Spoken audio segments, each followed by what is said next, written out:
Incompatible Software Detected Xinput hid.sys. It means Riot Vanguard is blocking an old or conflicting controller input driver on your system.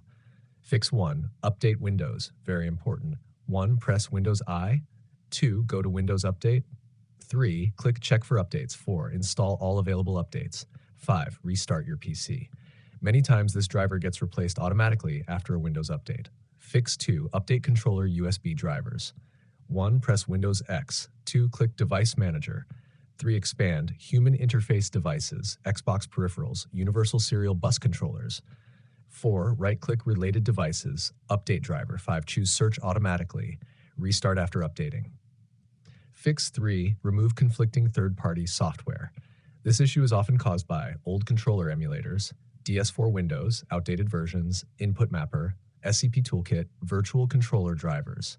If you use any of these, uninstall them completely, restart PC, launch Valorant again. If you still need DS4 Windows, install the latest version only from official source.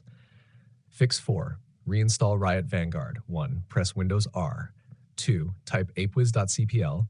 3. Uninstall Riot Vanguard. 4. Restart PC. 5. Open Valorant. Vanguard will reinstall automatically. Advanced fix only if needed. If nothing works, 1. Press Windows R. 2. Type msconfig. 3. Go to Services. 4. Check Hide All Microsoft Services. 5. Disable suspicious third-party services. 6. Restart and test. This helps identify what software Vanguard is blocking. Do not download Xinput fix tools or random driver packs. Those usually cause more issues or malware. If you're making this into a video, I can also give you high CTR title, SEO description,